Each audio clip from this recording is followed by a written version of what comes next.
dinner will be served at the end, inshallah. Those of you who would like to follow with me on this chapter, Surah Al-Insan, if you can either watch it or look at it in your telephones or page 578 on the Quran itself. صلى على محمد وآل محمد.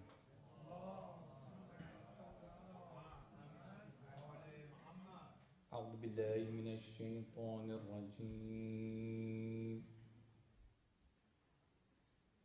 بسم الله الرحمن الرحيم. هل أتى على الإنسان حين من الدهر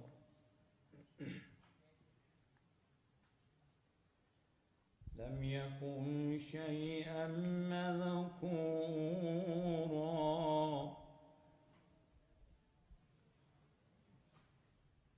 إنا خلقنا الإنسان من نطفة أمشاج نبتليه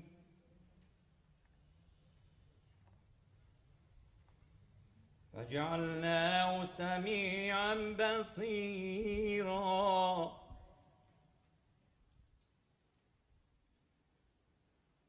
إنا هديناه السبيل إما شاكرا وإما كفورا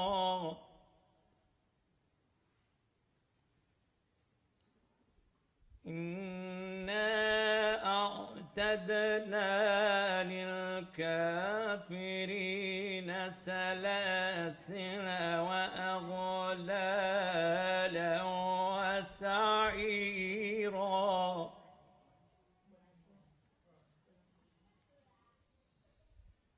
إن الأبرار يشربون من كأس كان مزاجها كافورا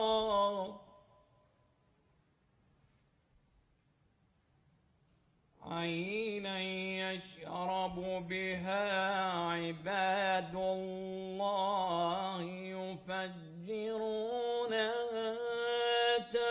تفجيرا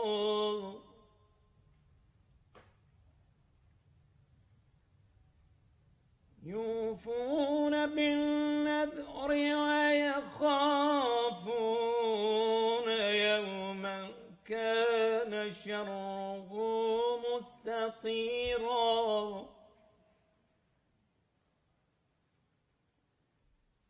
ويطعمون الطعام على حبه مسكينا ويتيما وأسيرا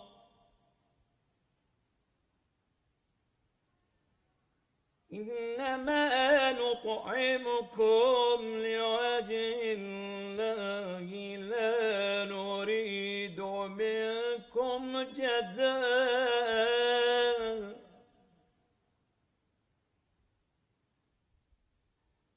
لا نريد منكم جزاء ولا شكورا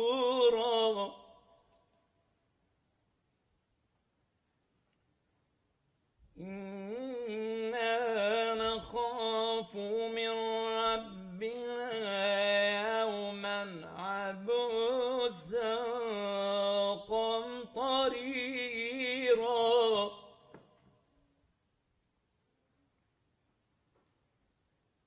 فوقاهم الله شر ذلك اليوم ولقاهم نضرة وسرورا ولقاهم نضرة وسرورا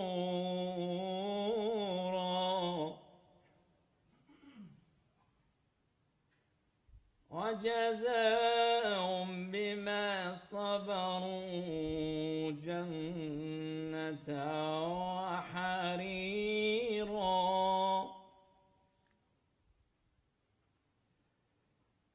متكئين فيها على الأرائك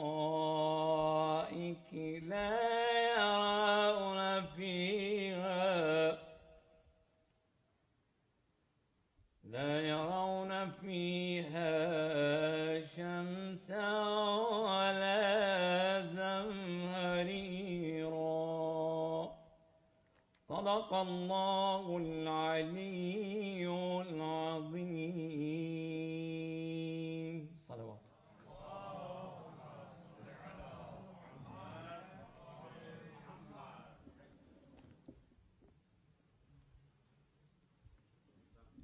أحسن الله عليكم جميعا إن شاء الله. Brothers and sisters, help me out and invite our dear Honorable Sayyid Mehdi Qazwin to the podium with the loud salawat, please.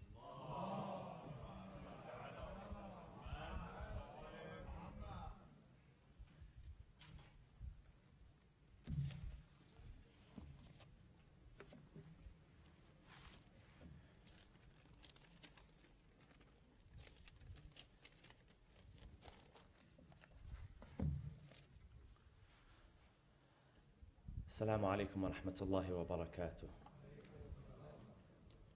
بسم الله الرحمن الرحيم. الحمد لله رب العالمين، والصلاة والسلام على أشرف الأنبياء والمرسلين، حبيب إله العالمين أبي القاسم المصطفى محمد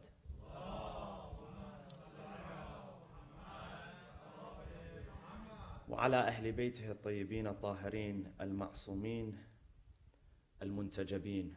قال الله في كتابه الحكيم: بسم الله الرحمن الرحيم، ألف لام ميم، ذلك الكتاب لا ريب فيه هدى للمتقين الذين يؤمنون بالغيب ويقيمون الصلاة ومما رزقناهم ينفقون.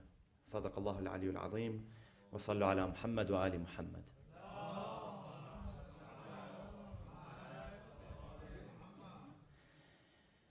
In the opening verses of chapter 2, Surah Al-Baqarah, Allah subhanahu wa ta'ala describes the characteristics of the believers, the pious, al-muttaqun.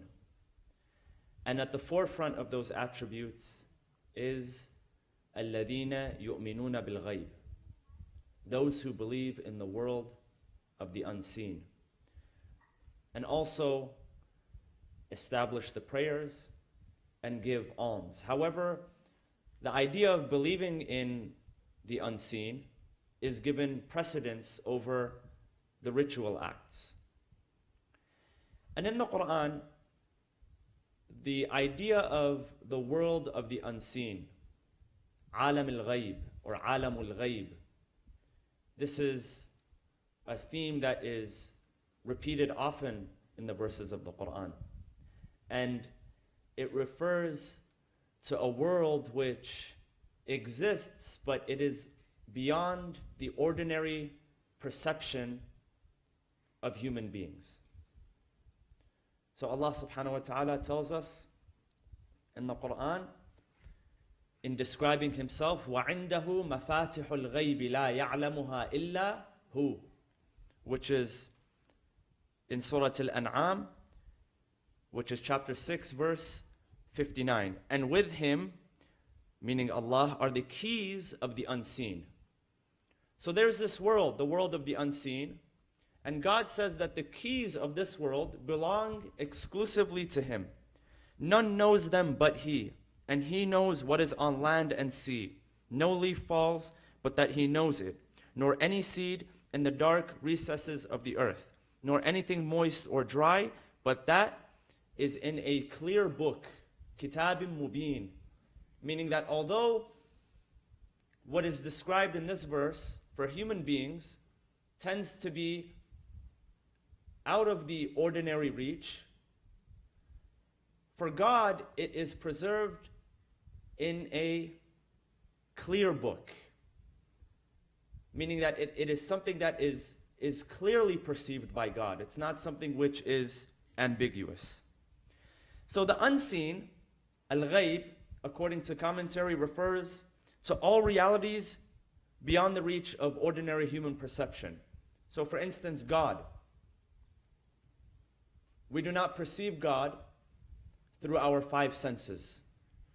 Our five senses, the ordinary senses, which are taste, touch, right, smell, and hearing and seeing.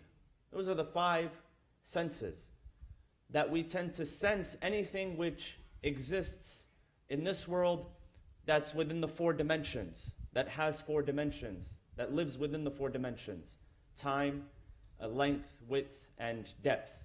That's ordinary perception. But outside of the world of ordinary perception, God Himself, the inner thoughts and intentions of others, in itself is part of alamul ghaib.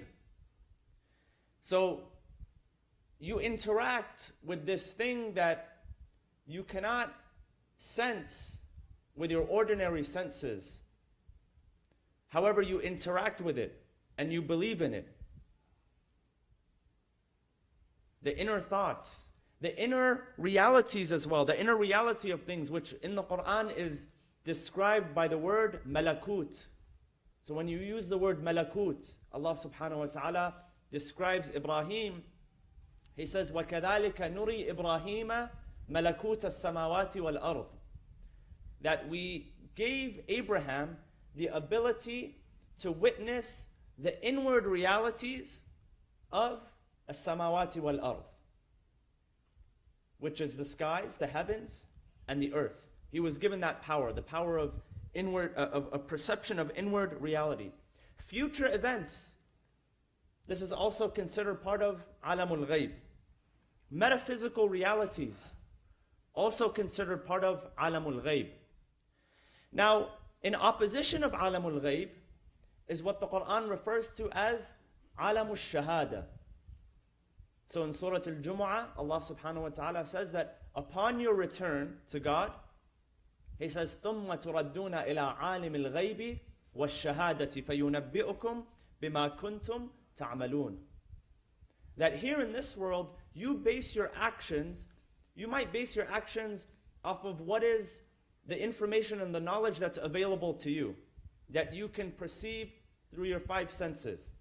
However, you might not know the reality behind what's happening. And that reality is revealed to you on the Day of Judgment. ثُمَّ تُرَدُّونَ إِلَىٰ, you return, تُرَدُّون, to whom? عَالِمِ الْغَيْبِ وَالشَّهَادَةِ. Alim is different than alam. Alam, with a fatha, refers to the world when you say alam. Alim means the knower, the one who knows. So عَالِمِ الْغَيْبِ وَالشَّهَادَةِ is the one who knows, who understands all of the realities about what is seen and what is unseen. So the Quran clearly tells us that there is a world which is unseen. And this world is a vast world. And it is only God that holds the keys to this unseen world. There's a hadith that describes the keys of the unseen world. It says the following. It says the keys of the unseen, alamul ghaib, are five. Number one, none knows what will happen tomorrow except for God. So the reality of what's going to happen tomorrow. That's one key. None knows what is in the womb but God. You know, modern science is trying to figure out as early as possible what's going on in the womb. And there are many technological advancements where nowadays they're able to figure out the gender, they're able to figure out certain diseases early on. But to truly understand to truly understand and grasp the reality of how this blood clot evolves and flesh is added to it, and then bones are added to it, and then a layer of flesh or a layer of skin, and then the heartbeat starts. The inward reality of that, science will probably never be able to explain to us how all of that happens. Some basic things. I have a very close friend of mine who went into the airline industry, who became a pilot. And you know, he was talking to us one time about how a pilot needs to recognize certain things and adjust certain things in the cockpit and the engine and this and that.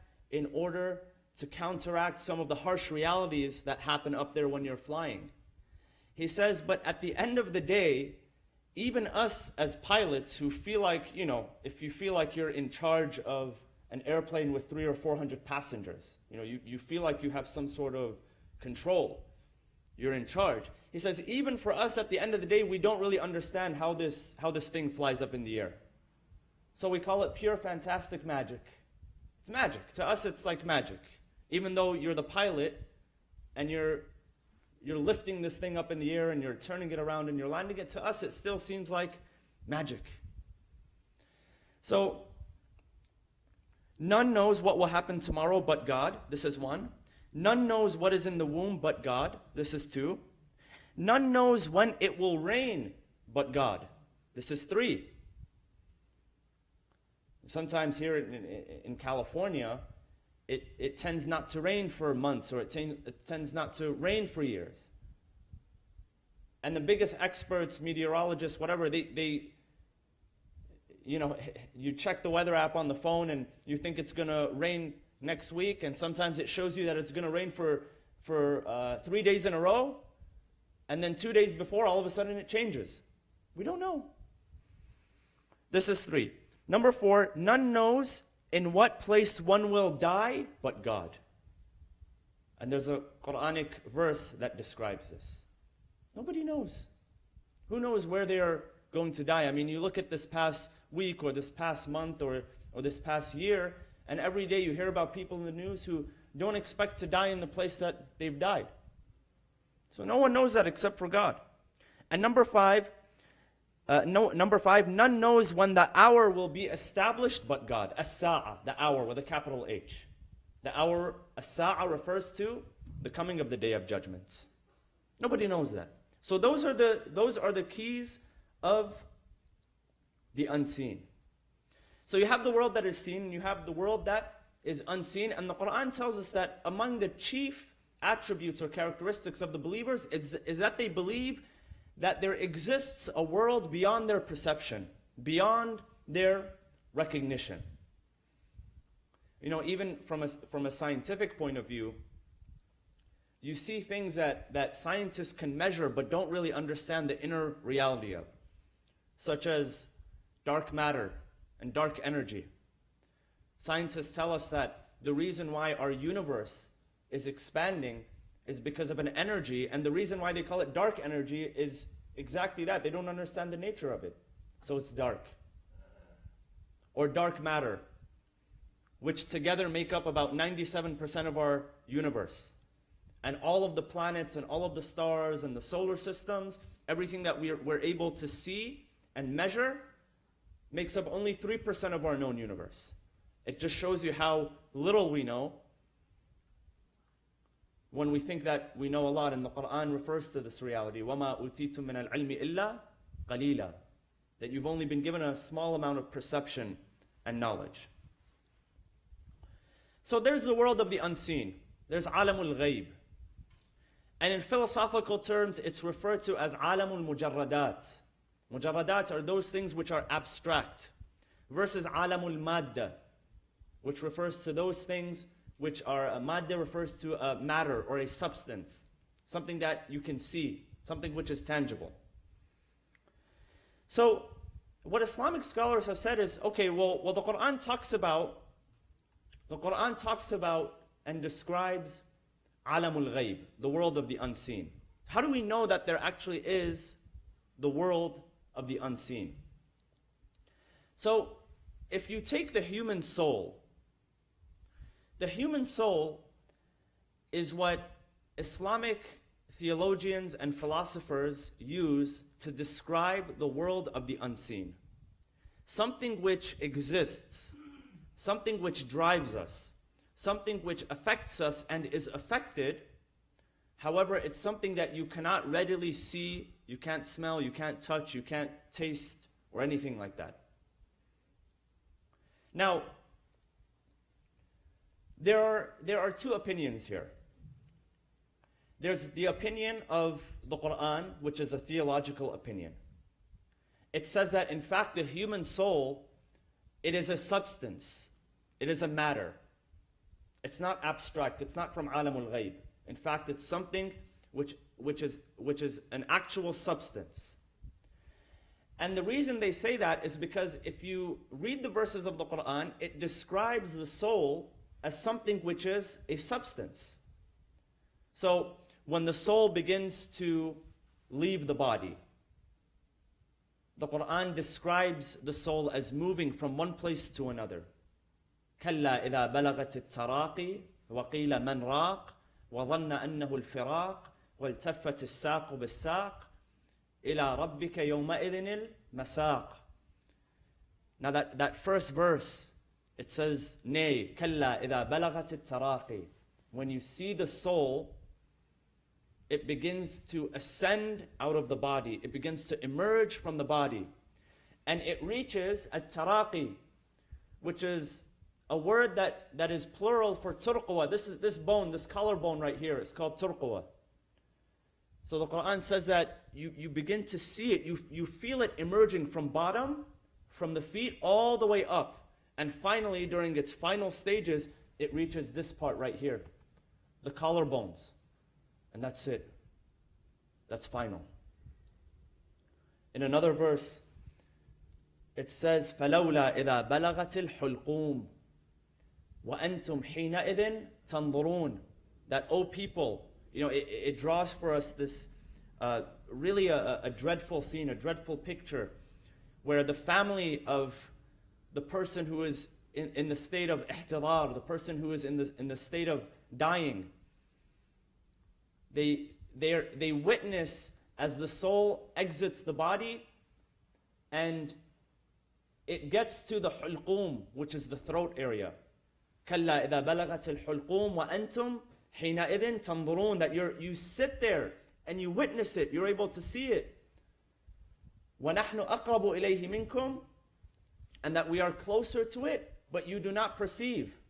فَلَوْلَا إِن كُنْتُمْ غَيْرَ مَدِينِينَ تَرْجِعُونَهَا إِن كُنْتُمْ صَادِقِينَ. O people who are witnessing this, if you actually had power and if you actually had authority, as you assume that you have, as you claim that you have, you would do something, you would intervene.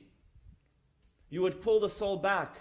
But because you're unable to do that, it shows you how powerless you are. That you have no authority over this soul. So the Quran paints for us a picture that the soul is something which actually moves from one area to another. Physically, it moves from one area to another.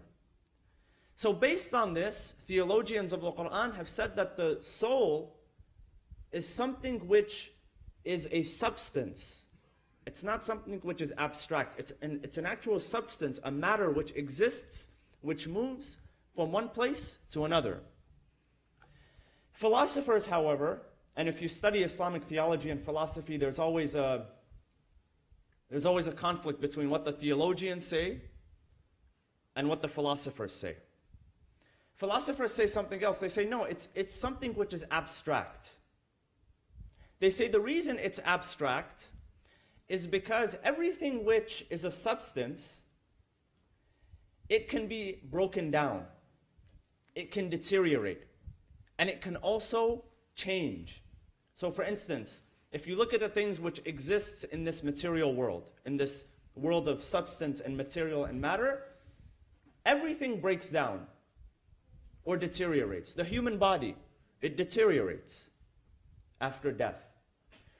Water can change, it can deteriorate. Even the small molecules that are within water or within anything, molecules can also break down, they can deteriorate. But philosophers, Islamic philosophers say because the soul is something that does not deteriorate, even after the death of the body, it doesn't deteriorate. It lingers. It's there. It continues to remain there. Nothing happens to it in the same way that it happens to the body. For that reason, they say it is something which is abstract. It's part of alamul ghaib. The soul, according to Islamic philosophers, is something which is part of the world which is unseen, alamul ghaib, which the Quran says, الَّذِينَ يُؤْمِنُونَ بِالْغَيْبِ. So the belief in the unseen is the belief, so the belief in the soul, the existence of the soul, is the belief in alamul ghaib, that there is a world which is abstract. A world which is not subject to the same laws as the world of Alamul Shahada. So, here is something interesting. Narrations tell us that in the same way that in this world, Alamul Shahada, which is the world of materials, the world of substance, the world of matter, there is cause and effect, right? If you tip this over, the bottle over, because this is material, because it's substance, the water will pour out. It will fall onto the floor. The carpet will sort of suck it in. If you hit a glass cup strong enough, it's going to shatter and it's going to break. There's cause and effect. We understand cause and effect from a very young age.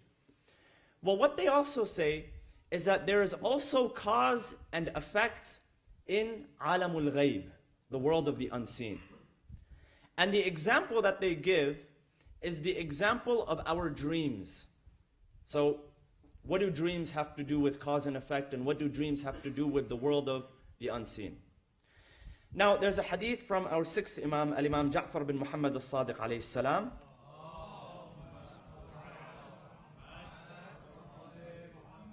And this is an authentic narration, narrates from the companion Sa'd ibn Abi Khalaf. He says the following, he says, الرؤيا ثلاثة أقسام, that your dreams are divided into three types. Number one, بشارة للمؤمن. Bishara means glad tidings for the believer.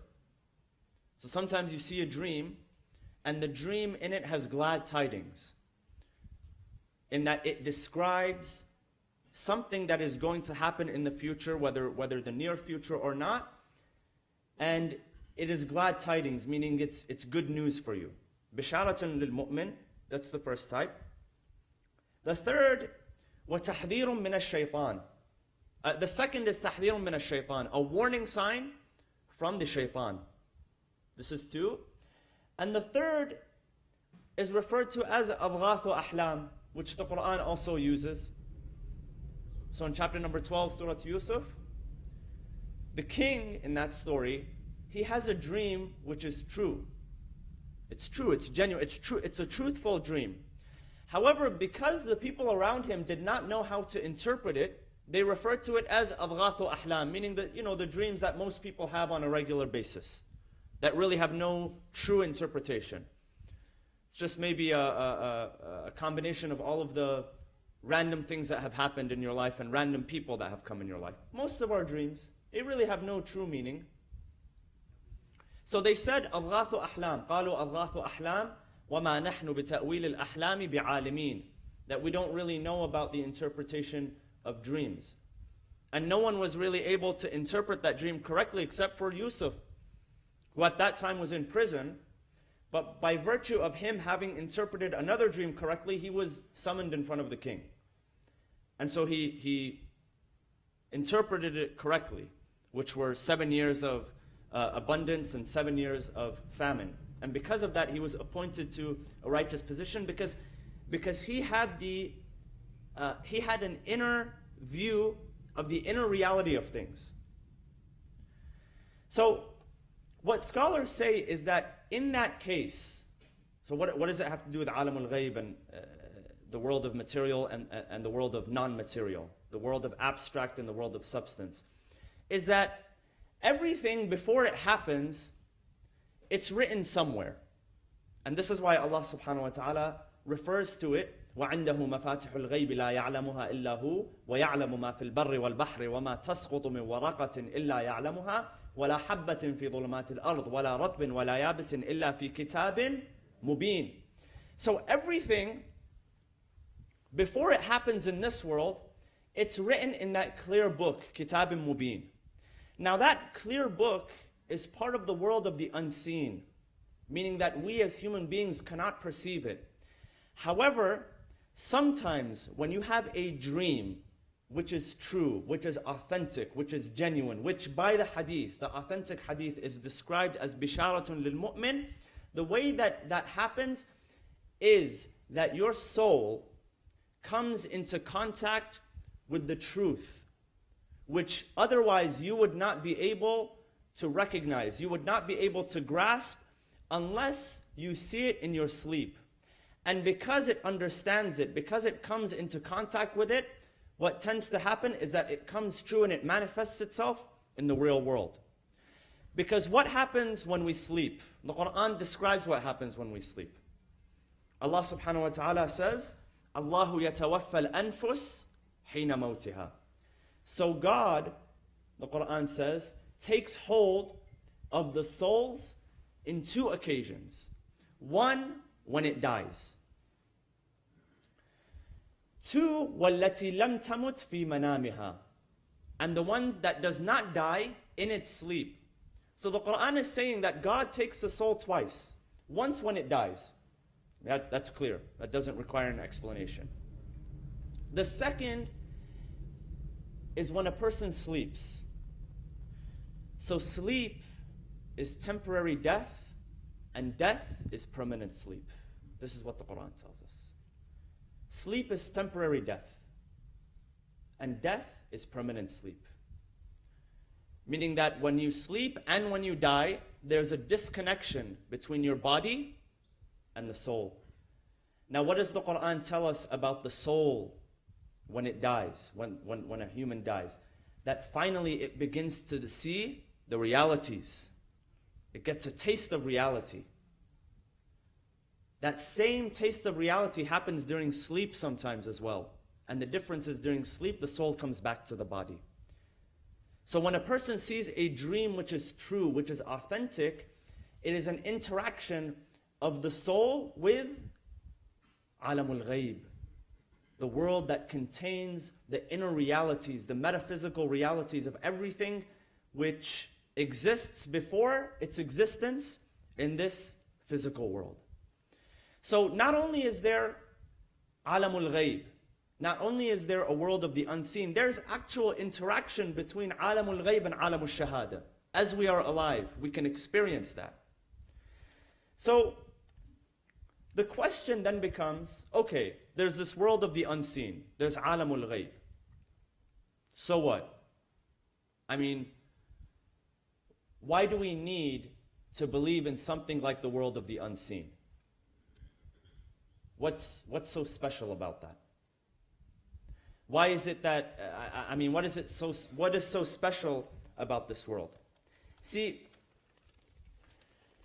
when you look at everything which is in existence today, Allah subhanahu wa ta'ala says that nothing has been created in existence. Whether you can see that thing or whether you cannot see that thing. Nothing has been created in existence that does not serve a purpose. You will never find something that its creation is pointless. Now, you may not understand the wisdom behind the creation of this thing.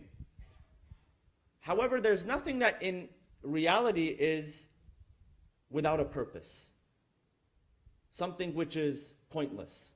Something which is what we call in Arabic as abath, or laghu, or lahu. God, as the original creator of this massive universe, everything that He has created in it serves a purpose. Sometimes as human beings, we don't understand the purpose behind it. So everything has a purpose, which includes our needs. So when I have a need for something, for instance, the need to eat, hunger. Hunger is a need. Thirst is a need. The desire for expression, that is a need. God does not create any of these needs within us that are pointless. God does not create, for instance, the need for hunger so that you can be distracted 1 or 2 or 3 hours a day while you're eating. No, it serves a purpose. It serves as a point. Likewise, the desire for physical expression. Likewise, the desire for procreation. These are all needs, hajat, that the human being has. So God cannot create something which is pointless. This is one premise. Another premise is that in order to fulfill those needs, God must create something as the original creator of the universe which can appropriately fulfill that need. There must be something in existence which can fulfill those needs and those desires. So for instance, basic example, if someone is hungry, no matter how much water you drink, now sometimes, they tell us that, sometimes when you feel hunger, it's actually your body tricking you. You need to drink water. It's really thirsty, but you feel it as hunger. Now that's short term. Long term, if I don't eat for a week, or if I don't eat for 2 weeks, drinking water is not going to fulfill that need. I'm still going to feel hungry. If I feel, for instance, lonely, no matter how much I buy, no matter how much I purchase, no matter how much I eat, no matter how much I drink, no matter how much I entertain myself physically, it's not going to fulfill that need. So not only has God created needs within us, He has also created the things that fulfill those needs. And this is why when Allah subhanahu wa ta'ala created Adam, He told him that you have needs within you.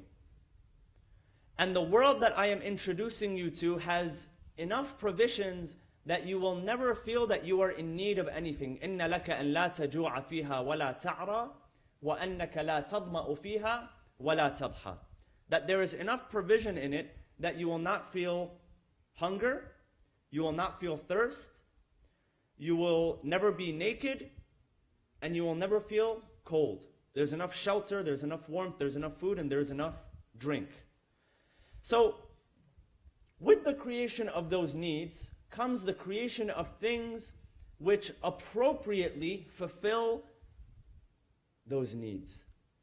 Now, the challenge today in humanity is, the reason people feel unfulfilled is because we have certain needs spiritually, we have certain needs emotionally, we have certain needs mentally and physically, but most people, because of a lack of introspection, because of a lack of self-awareness, go after the things that they think are going to fulfill their needs, when in reality they cannot fulfill their needs. And this is why bad relationships happen.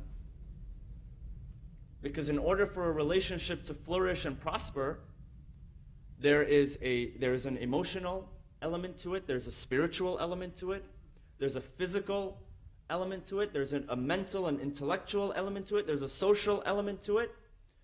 And most people find one or two needs and, Bismillah, they roll with it. And there are so many red flags that come up in different areas, and they think that just because one need is being met, that's it. Because the finances are there, because he's got a good, stable job, or because she can cook a certain way, or whatever it is, they think that that's going to fulfill all of the needs.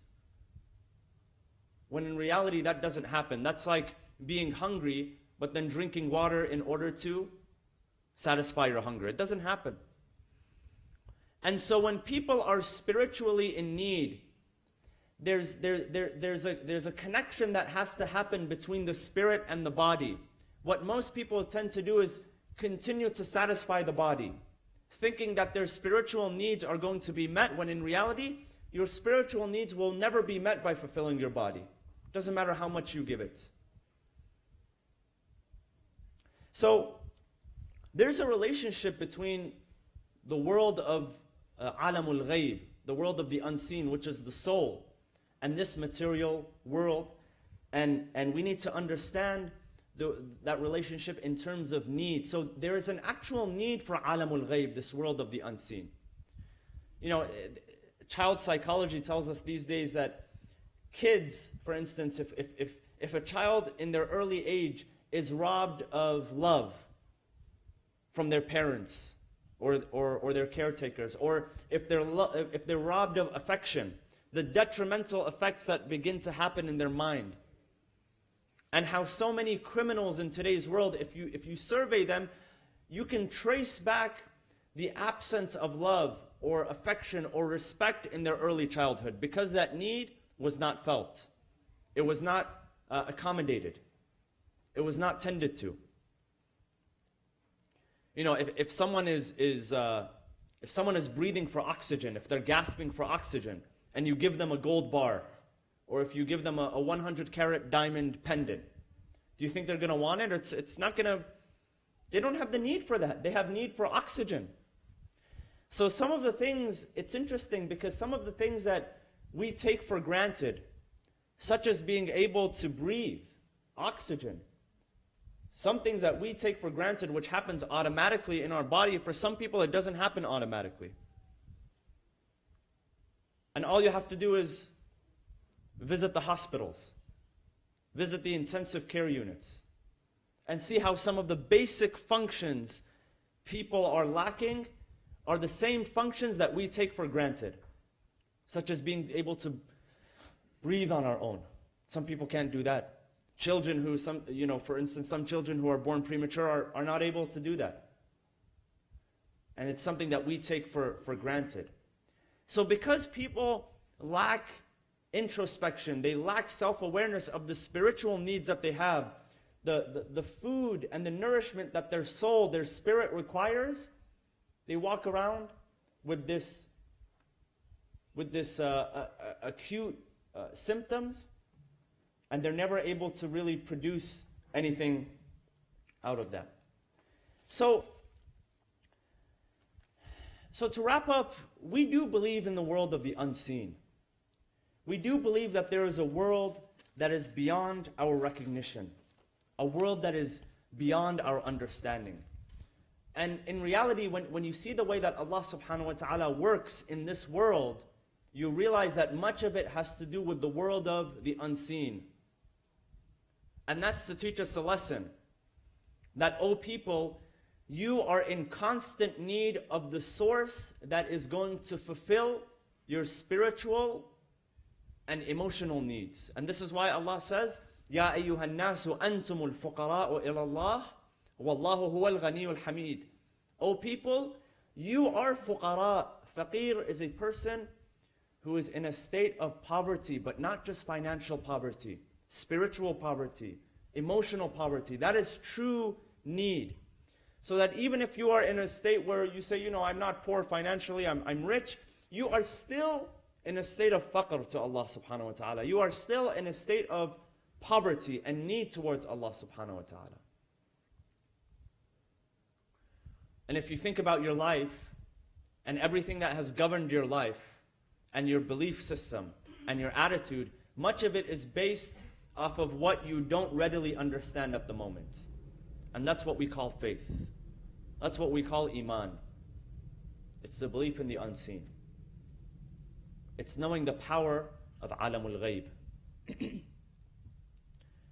And that's really what drives good behavior. If you think about it, doing the right thing by people.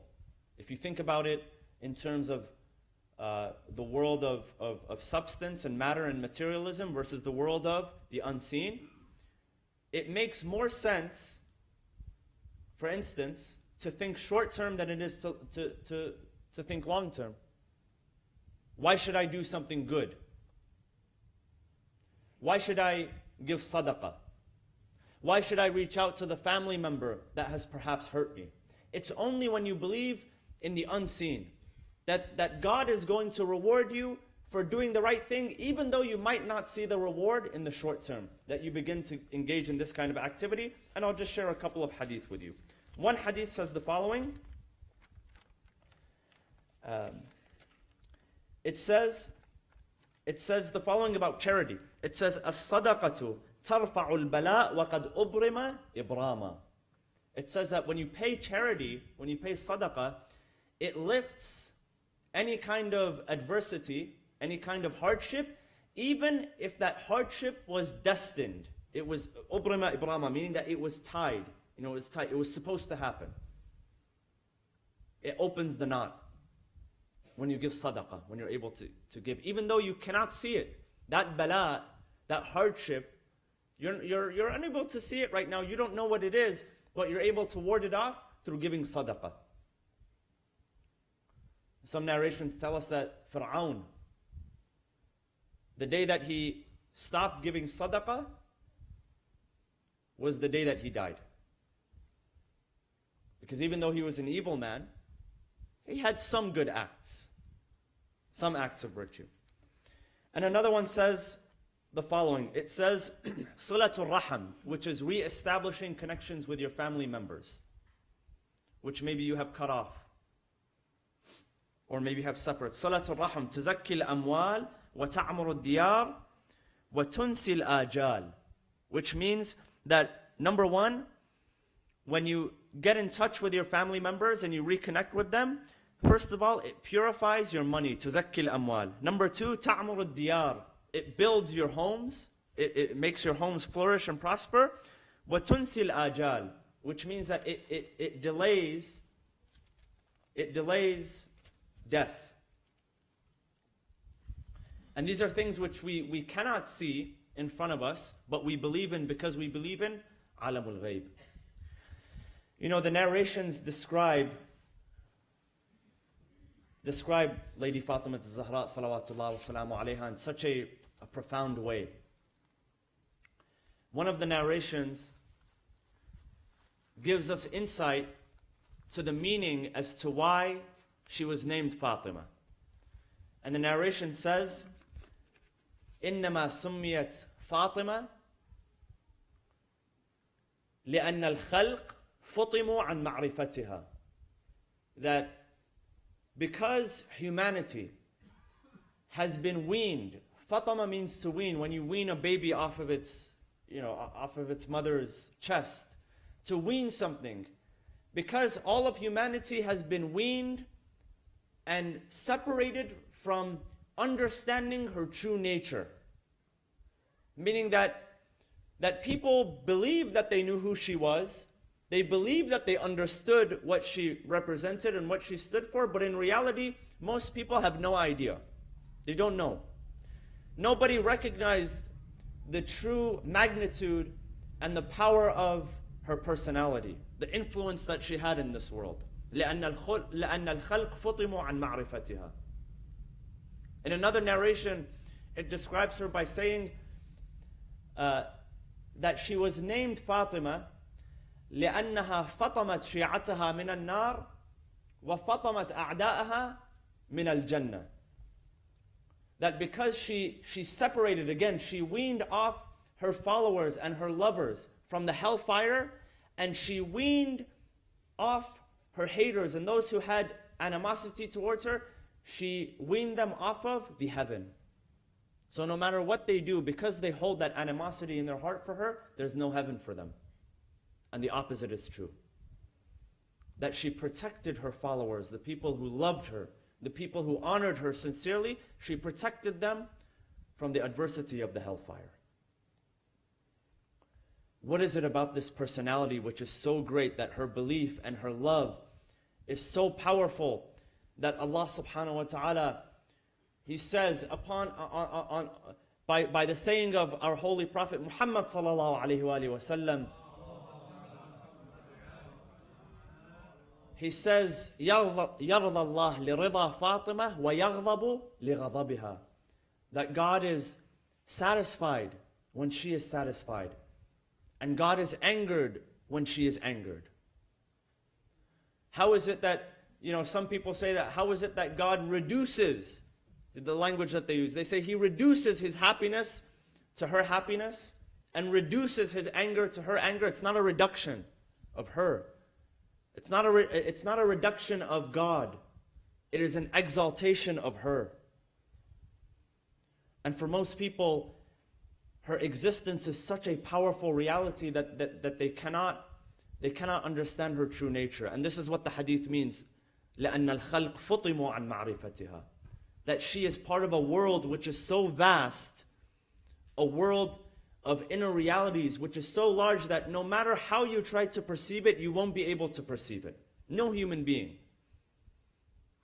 And that people were cut off from her so much so that even her burial site was hidden from the people at her own will. Because so many people had turned against her. And so many people had betrayed the order of the Prophet and betrayed the command of the Ahlul Bayt alayhimus salam. And in those days, narrations describe the passing away of Sayyidati Nisa al-Alameen as either 75 days or 95 days. And the reason is because in Arabic, in the Arabic script, without the diacritic marks, which are the dots that are above or below the words, the word tis'een and sab'een, 70 and 90, or tis'oon and sab'oon are written the same way. So 75 can be also confused with 95, and because of that there's a gap of about 20 days. Either the 13th of Jamad al-Awwal or the 3rd of Jamad al-Thani. Regardless, some scholars say that this in itself is even intentional.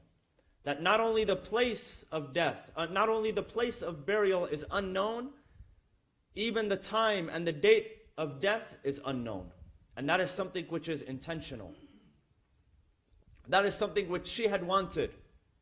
That nobody attends her funeral except for a handful of people.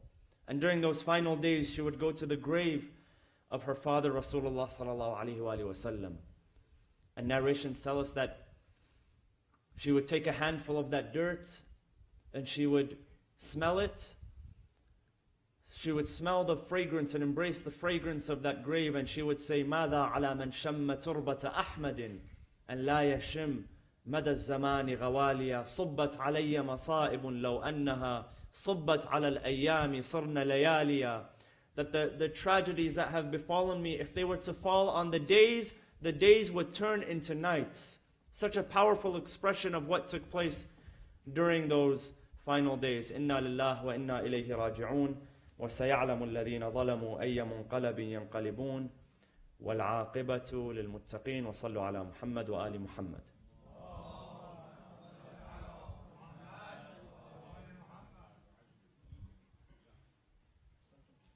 ماشاءالله. برای سلامتی حاج آقا سید مهدی قزوینی و خانواده محترمشون یه صلوات محبت بفرمایید.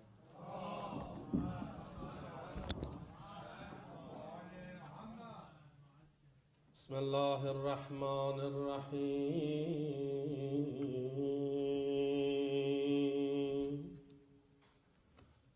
یا رحمان یا رحیم یا ارحم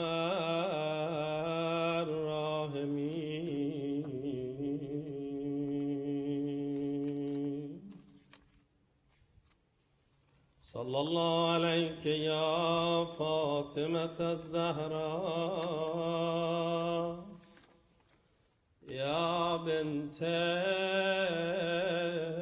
محمد يا غرة عين الرسول يا سيدتنا ومولاتنا إنا توجهنا واستشفعنا وتوسلنا بك إلى الله وقدمناك بين يدي حاجاتنا يا وجيهة عند الله اشفعي لنا فاطمية ماه اندوه غم است هرچه نالم در غم زهرا کم است فاطمیه پیچش یاست است و بس مظهر پاکی و احساس است و بس فاطمیه سینه ها را چاک کن آمدیم امشب تو ما را پاک کن آمدیم امشب تو ما را پاک کن فاطمیه این سخن گویم و بس، افتاده مرغکی کنج قفس. فاطمیه بوی خون می آورد، بر دل عاشق جنون می آورد. فاطمیه ظرف اشک حیدر است، قصه بی انتهای مادر است. فاطمیه بر دل ما چنگ زد، صورت بانوی دین را رنگ زد. کوچه های فاطمیه کوچک است، معبر گلهای اشک کودک است.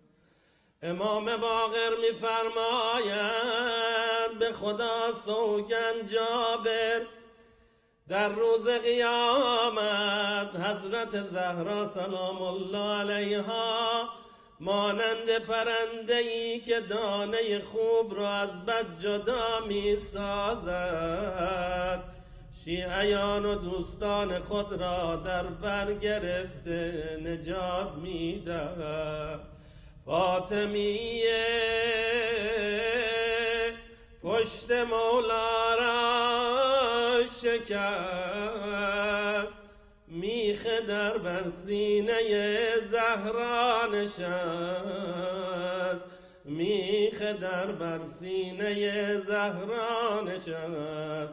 فاطمیه شیعیان را به یاد آتش و دود می اندازد، فاطمیه مدینه را به یاد سیلی و غربت زهرا می اندازد. فاطمیه خاطرات مدینه را تازه می کند، آه امیر المؤمنین و فرزندانش را از لابلای دفتر فاطمیه به آسمان می رساند. یا فاطمه، در فاطمیه چه بر سر شما آوردن بی بی جان؟ هنوز صدای ناله یا فزت و خدینی از حلقوم مطهر بی بی دو عالم به گوش میرسه. هنوز از مدینه فریاد به ای ذنب قتلت از حلقوم محسن ششماه به داد و گوش دلهای پاک میرسد. یا صاحب الزمان، آقا آقا آقا، در این ایام حتما خاطرات جدتان امیر المؤمنین را به یاد می آورید و به یاد آنها مخصوصا در سوخته میخ فرو رفته، میخ فرو رفته در سینه، صورت سینی خورده و بازوی کبود و ورم کرده، اشک شما جاری می شود. خدایا تو خود می دانی ایام ضربت خوردن و بستری شدن صدیقه طاهر است. به ما برکت این ایام و به یاد آن بزرگوار باشیم. خداوند از جمیع گناهان ما بگذره، دل غافل ما رو توفیق سوز و چشمان ناقابل ما را توفیق عجز در عزایش بفرماید. حضرت زهرا محبت می کند، بر گنهکاران عنایت می کند. غم مخور ای آن که می نالی ز درد، او ز بیماران عیادت می کند. درد ما را نام زهرا مرهم است، گوشه چشمش کفایت می کند. عزیزان 2 دقیقه بیاد اینجا نزدیکتر لطفا، 2 دقیقه فقط. یه سینه خیلی کوچولو میزنیم انشاءالله برنامه فاطمیه دوم 25م 26م 27م